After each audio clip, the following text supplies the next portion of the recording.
Prime मैं हूं आपके साथ पंकज भार्गव। बड़ी खबर महाराष्ट्र से आ रही है। सूत्रों के मुताबिक महाराष्ट्र में मुंबई की नॉर्थ वेस्ट लोकसभा सीट पर शिवसेना का शिंदे कैंप मराठा कैंडिडेट की तलाश कर रहा है। सूत्रों के मुताबिक शिंदे कैंप इस सीट से किसी मराठी चेहरे को लोकसभा का कैंडिडेट बना सकता है। पहले इस सीट पर अभिनेता गोविंदा को टिकट देने की बात चल रही थी, लेकिन अब इस सीट पर मराठी वोट बैंक ज्यादा होने के कारण शिंदे कैंप यहां से किसी मराठा कैंडिडेट को उतार सकता है। इस सीट पर मराठी कलाकार सचिन खेडकर और शरद पोंक्षे के नाम की चर्चा है। खबर यह भी है कि उद्धव गुट से शिंदे कैंप में आए विधायक रविंद्र वाइकर को भी टिकट दिया जा सकता है। तो तीन नाम हैं शिंदे गुट, इन तीनों में से किसी एक की उम्मीदवारी पर बात बन सकती है। इनमें से किसी एक को उम्मीदवार बनाया जा सकता है। सचिन खेडकर जाने माने अभिनेता हैं, मराठी फिल्में भी करते हैं, हिंदी फिल्में भी करते हैं, सीरियल्स में भी काम करते हैं, तो एक बड़ा चेहरा वो भी हैं। इससे पहले गोविंदा को सीट देने की बात सामने आई थी, लेकिन अब उन्हें एक तरह से दरकिनार कर दिया गया है और अब ये तीन नाम जो हैं वो उनमें से किसी एक को कैंडिडेट बनाया जा सकता है। और आइए अब जरा आपको मुंबई नॉर्थ वेस्ट सीट का जो मैथमेटिक्स है, गणित है, वो समझा दें। 2019 में बीजेपी और शिवसेना ने महाराष्ट्र में चुनाव मिलकर लड़ा था। मुंबई नॉर्थ वेस्ट सीट से शिवसेना के गजानन कीर्तिकर कैंडिडेट थे। गजानन कीर्तिकर ने बड़े अंतर के साथ संजय निरुपम को शिकस्त दी थी। शिवसेना में टूट के बाद गजानन कीर्तिकर शिंदे कैंप के साथ आ गए, लेकिन गजानन के बेटे अमोल ने उद्धव सेना का साथ नहीं छोड़ा। 2024 में उद्धव गुट ने यहां से अमोल कीर्तिकर को कैंडिडेट बनाया, प्रत्याशी बनाया है। महायुति इस सीट पर बड़े मराठा चेहरे की तलाश कर रही है।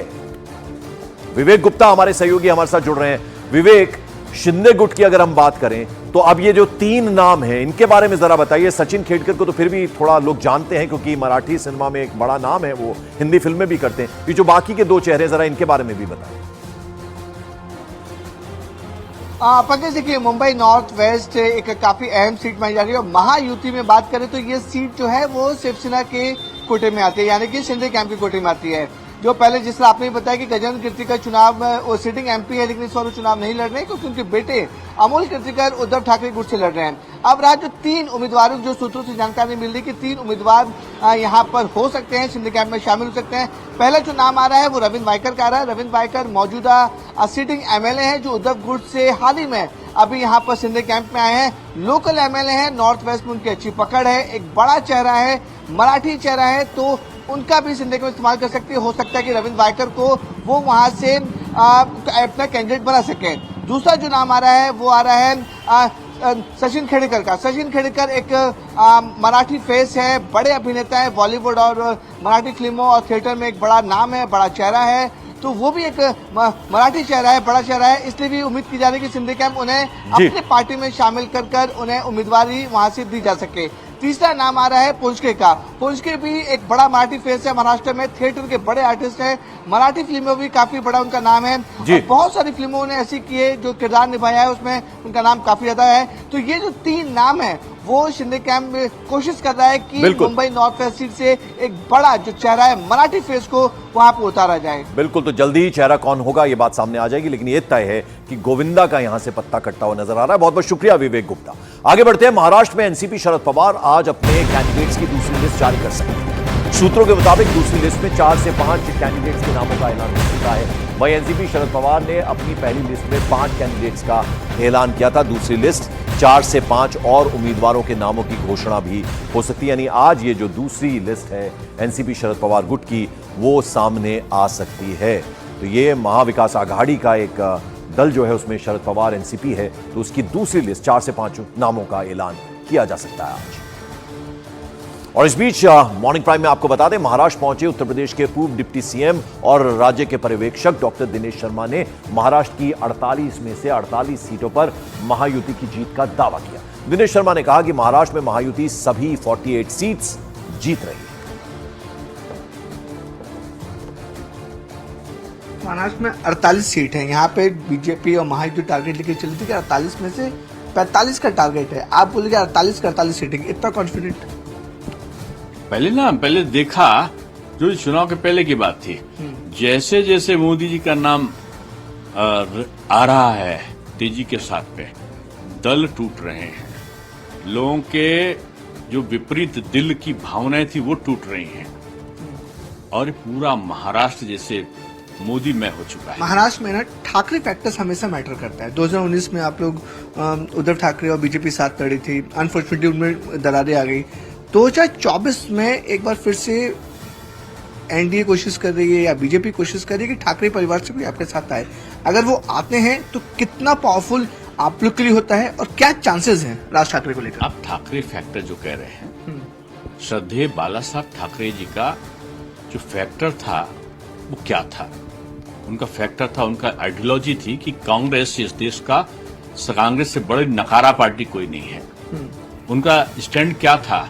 इस कांग्रेस ने देश को बर्बाद किया है और बदला भी ऐसा लेगी कि 48 की 48 सीटों पर इस विपक्ष के लिए नो वैकेंसी का बोर्ड जनता ने लगा दिया है। एनडीए अब हम एक भी सीट जनता नहीं छोड़ने वाली है। मुंबई से कैमरामैन राजेश सापरे के साथ विवेक गुप्ता, न्यूज 18 इंडिया। और मॉर्निंग प्राइम में बात पश्चिम बंगाल की। पश्चिम बंगाल की हुगली सीट पर लोकसभा चुनाव की जंग दिलचस्प होने वाली है, क्योंकि जहां एक तरफ बीजेपी की तेज तर्रार नेता लॉकेट चटर्जी हैं, वहीं दूसरी तरफ तृणमूल कांग्रेस ने दीदी नंबर 1 शो की फेम अभिनेत्री रचना बनर्जी को मैदान में उनके खिलाफ उतारा है।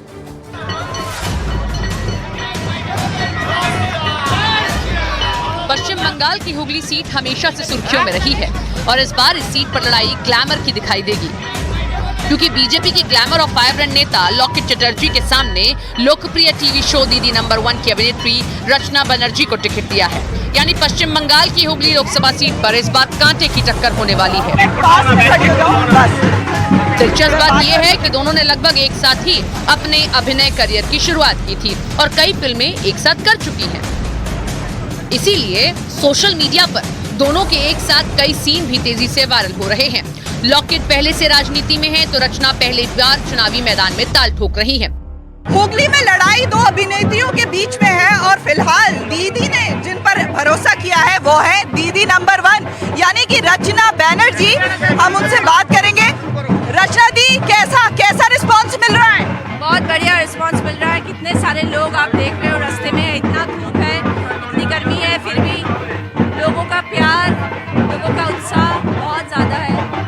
तो इस बार जीत जाएंगी दीदी ने जो भरोसा किया है? वो मुझे नहीं पता, वो तो उस दिन 4 जून को पता चलेगा। अभी तक तो हम लोग को कुछ भी नहीं पता, बस हम लोग अपना काम करेंगे, उसके बाद लोग जैसे सोचेंगे। मैदान में जो आपके सामने है वो भी आपकी दोस्त है? जी, वो भी मेरी दोस्त थी। दोस्त थी, अब नहीं है? नहीं, पहले बहुत साल पहले हम लोग एक साथ काम करते थे। बीच में बहुत सारे साल बीत चुके हैं कि हम लोग मिले भी नहीं हैं। राजनीति में आपकी वो सीनियर हैं, अब आप उनके खिलाफ? जी जी जी, ये भी एक अलग मजा है।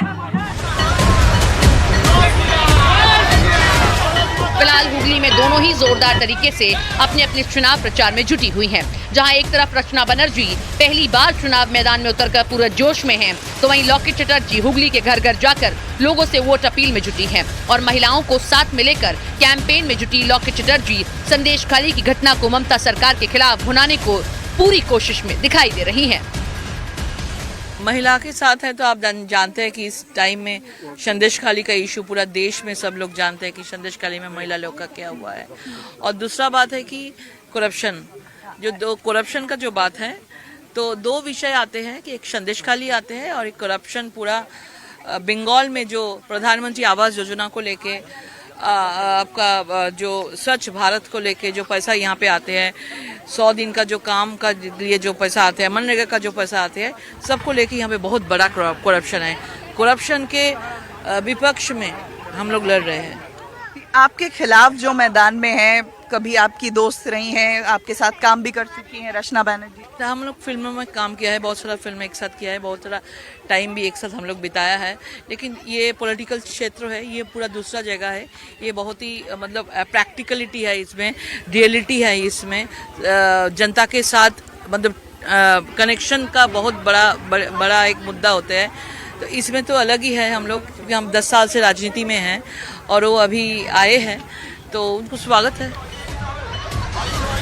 जहां लॉकेट चटर्जी के सामने अपनी मौजूदा सीट को बचाए रखने की चुनौती है, तो वहीं दूसरी तरफ रचना बनर्जी के सामने अपनी सियासी पार्टी में जोरदार एंट्री मारने का मौका है। और दोनों के बीच लड़ाई इसलिए भी दिलचस्प है क्योंकि दोनों कभी जिगरी दोस्त हुआ करती थी, लेकिन सियासत ने अब दोनों को एक दूसरे के आमने सामने लाकर खड़ा कर दिया है। और मॉर्निंग प्राइम में अब खबर राजस्थान से है। राजस्थान में लोकसभा चुनाव के लिए आज बड़ा दिन है। आज कई पार्टियों के दिग्गज नेता अपने नामांकन दाखिल करेंगे। झालावाड़ सीट से वसुंधरा राजे के बेटे और बीजेपी कैंडिडेट दुष्यंत सिंह नामांकन दाखिल करेंगे, तो वहीं कोटा सीट से लोकसभा स्पीकर ओम बिरला भी आज अपना नामांकन भरेंगे। साथ ही साथ भीलवाड़ा सीट से कांग्रेस के प्रत्याशी सीपी जोशी भी आज अपना नॉमिनेशन दाखिल करने वाले हैं। झालावाड़ सीट से दुष्यंत सिंह के नामांकन से पहले बीजेपी अध्यक्ष जेपी नड्डा एक जनसभा को भी संबोधित करेंगे। इसमें पूर्व सीएम वसुंधरा राजे भी मौजूद रहेंगी। तो वहीं कोटा से ओम बिरला के नामांकन में सीएम भजनलाल शर्मा और डिप्टी सीएम प्रेमचंद बैरवा शामिल होंगे। इसके अलावा भीलवाड़ा सीट कांग्रेस के प्रत्याशी सीपी जोशी के नामांकन में पूर्व सीएम अशोक गहलोत और सुखजिंदर सिंह रंधावा जैसे दिग्गज शामिल होने वाले हैं। तो आज ये तीन बड़े चेहरे अपना अपना नामांकन दाखिल करेंगे। झालावाड़ सीट से दुष्यंत सिंह, ओम बिरला कोटा से और साथ साथ भीलवाड़ा सीट से कांग्रेस प्रत्याशी सीपी जोशी अपना नॉमिनेशन दाखिल करने वाले हैं। तो राजस्थान में आज बड़े नेता अपना नामांकन पर्चा दाखिल करने वाले हैं। जरा ग्राफिक के जरिए आपको दिखा दें ये कौन कौन से चेहरे हैं। तो आपकी टेलीविजन स्क्रीन पर ये तीनों चेहरे हैं, जिनमें दुष्यंत सिंह जो कि बीजेपी कैंडिडेट हैं, झालावाड़ से उम्मीदवारी उनकी है और अब वो वहां से नामांकन दाखिल करने वाले हैं। उसके अलावा ओम बिरला कोटा से लोकसभा स्पीकर हैं और साथ ही साथ सीपी जोशी कांग्रेस का दिग्गज नेता हैं। वो जो है वो भीलवाड़ा से चुनावी मैदान में है, जहां से उनका नॉमिनेशन होना है। और मॉर्निंग प्राइम में अब बड़ी खबर बिहार से है। बिहार की सारण लोकसभा सीट है। यहां से लालू प्रसाद यादव की बेटी रोहिणी आचार्य ने प्रचार अभियान की शुरुआत कर न्यूज 18 इंडिया से खास बातचीत उन्होंने की। रोहिणी आचार्य ने कहा कि उन्हें जनता का अच्छा रिस्पॉन्स मिल रहा है। रोहिणी का यह भी दावा है कि उनके सामने किसी तरह का कोई चैलेंज, कोई चुनौती नहीं है और जनता का आशीर्वाद पूरी तरह उनके साथ है।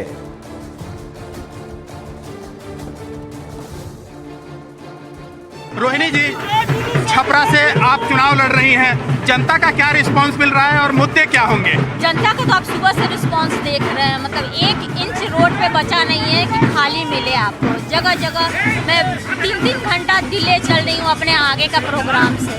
फिर जनता, सारण की जनता का प्यार है अपनी बेटी के लिए, जो गले लगाई है अपनी इस बेटी को, जिसके लिए विरोधी भी अपने भगवान से लड़ाई करने के, भगवान आपने मुझे रोहिणी जैसी बेटी क्यों नहीं दिया। यहाँ तक कि सबने बोला कि बेटी हो तो रोहिणी जैसी हो। तो वो जनता, सारण की जनता, माँ बहन, जितने भी मेरे अभिभावक हैं, बुजुर्ग हैं, सबको का आशीर्वाद है, प्यार है जो मुझे मिल रहा है।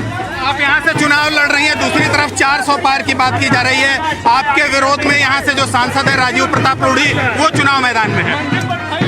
रहने दीजिए ना, 400 पार या 4 सीट ला दे, वही बहुत बड़ी बात है। ये तो जनता ना डिसाइड करेगी, आप और हम और चाहे वो बोलने वाले कौन होते हैं। मुझे अपने सारण की जनता पे पूरा भरोसा है कि ये इस बार अपनी सारण की बेटी बहन को भारी मतों से अपना आशीर्वाद देंगे। मैं यहाँ पे सिर्फ आशीर्वाद सबका लेने आई हूँ। तो मुझे पूरा विश्वास है कि अब सारण की जनता अपनी इस बेटी को गले लगा रही है और आशीर्वाद देंगे। कैमरामैन सोनी के साथ चंद्रमोहन कुमार, सारण, न्यूज 18 इंडिया।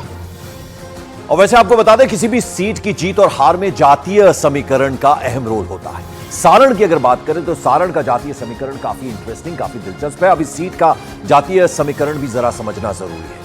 तो सारण की सीट का जो जातीय समीकरण है उसमें अगर देखें तो यादव वोट जो है वो 25% है, जबकि राजपूत 23%, वहीं अगर वैश्य की बात करें तो 20%, मुस्लिम जो समुदाय के लोग हैं वो 13% उनका वोट है और दलित जो हैं 12% है। तो ये जातीय समीकरण हम आपको सारण सीट का बता रहे हैं। तो सारण सीट की एक एक डिटेल लेकर हम आज आए हैं आपके सामने। पिछले 3 लोकसभा चुनावों की अगर बात करें तो सारण सीट में कौन जीता, किसे हार का मुंह देखना पड़ा, इसकी पूरी डिटेल जरा अब आपको दे दें। तो 2014 की अगर बात करें तो 2014 से सीट जो है वो सारण की बीजेपी के पास है। 2019 में लालू प्रसाद यादव के समधी और आरजेडी उम्मीदवार चंद्रिका राय को बीजेपी के राजीव प्रताप रूढ़ी ने शिकस्त दी थी। चंद्रिका राय फिलहाल जनता दल यूनाइटेड में है। 2014 के लोकसभा चुनाव में लालू प्रसाद यादव की पत्नी और आरजेडी की उम्मीदवार राबड़ी देवी को राजीव प्रताप रूढ़ी के हाथों मात खानी पड़ी। लेकिन 2009 में लालू प्रसाद यादव ने बीजेपी के राजीव प्रताप रूढ़ी को पटखनी दी थी। तो ये कुल मिलाकर लेखा जोखा है बिहार की सारण सीट का।